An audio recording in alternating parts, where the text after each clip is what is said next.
Does improvisation play a large part in a lot of the music that you write? Not always, but a fair amount.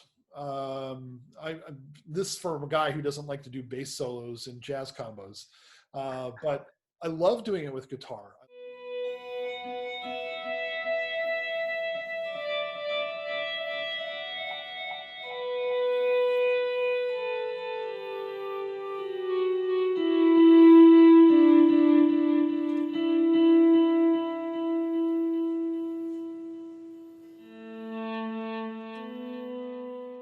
The new music ensemble that I run here at Butler University, improvisation is a large part of what I have to teach.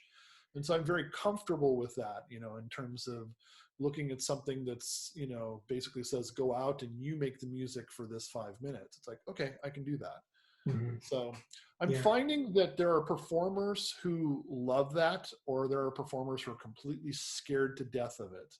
Yeah. And I have put both of them on the hook a time or two. And Mm-hmm. so I may be comfortable with it, but other people are not. I'm really glad to see that aspect of improvisation finding its way back more and more into new music.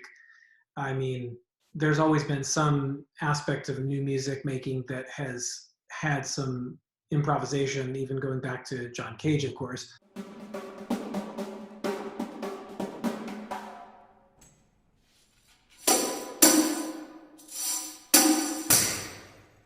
We've come a long way from the improvisational aspect that was assumed in 16th and even 17th century music making.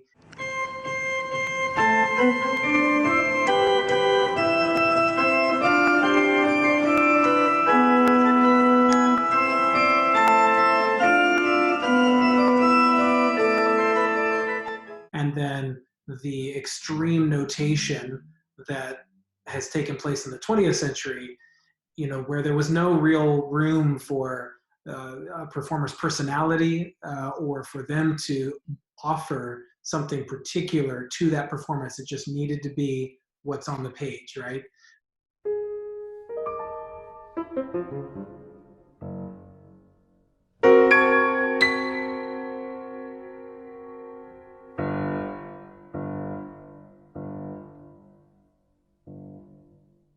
On the flip side, I had a conductor really give me a great bit of advice once, which was there are a number of performers who are not so interested in giving of themselves personally to the performance.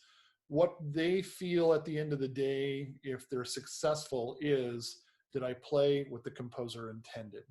Mm. And so if they feel like they've done that job, they can go home and feel good about it. Mm-hmm. And that had never occurred to me. And now it's like, all right, I'm going to try and give as many kinds of instructions or directions about the notated music that I do.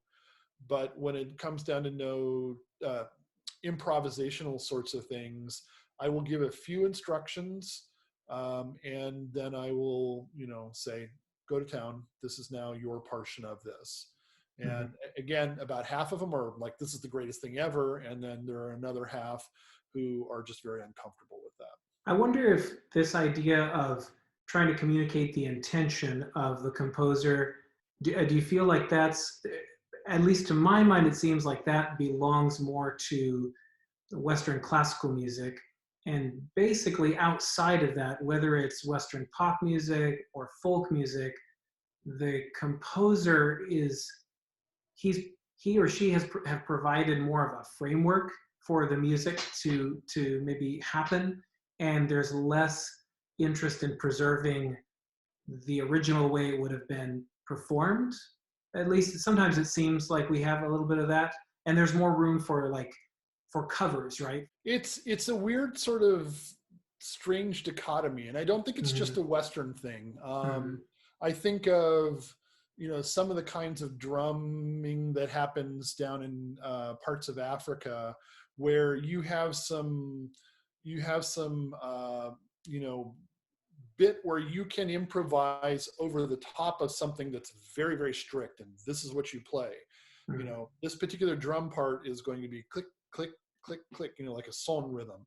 And then somebody else is going to be going chunk-a-dong, chunk-a-dong, chunk-a-dong, chunk-a-dong. And if they get out of that particular kind of thing, an elder takes them aside and says, you have to play that. Meanwhile, the guy over here, playing this drum part gets to be the person who gets to improvise over the top of that. And the same thing with Indian classical music. The person who's doing the drone or doing some of the particular kind of tabla rhythms, there's some very specific things they're supposed to play, while the person with the sitar is actually doing the improvisation based on the ragas.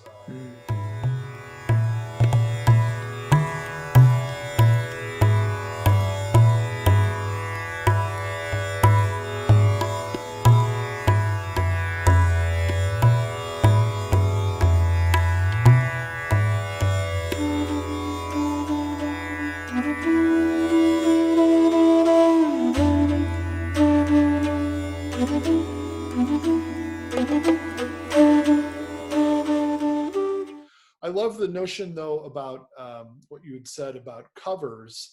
And we here in the West are really comfortable saying, hey, the version that you did of, Tambourine Man was great, but I'm going to do my own version of Tambourine Man. And then somebody will hear that and go, I really like that song, but I really hear it being done this way.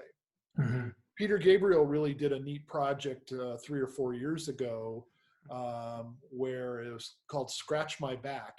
And he would do a cover of a particular artist, and then the deal was that particular artist is supposed to take a particular Peter Gabriel tune and do a version of things. And so there ended up being 3 albums out of this, which was great. So you'd hear Peter Gabriel do a Paul Simon song, and then you hear Paul Simon do a Peter Gabriel song. Oh, that's great. I've got to get a hold of that album. Yeah.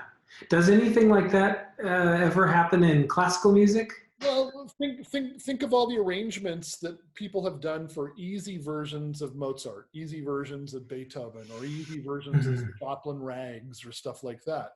So it does happen. I think of when I was in college back in the early 80s that people were doing disco versions of Beethoven's Fifth Symphony.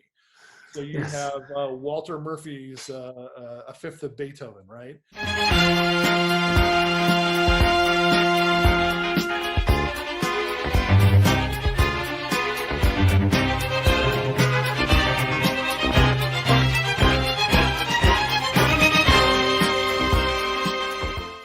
Or you have the Hooked on Classics album where they put together a mashup of 10 classic tunes with a underneath it, So people do it and they have a good time with it.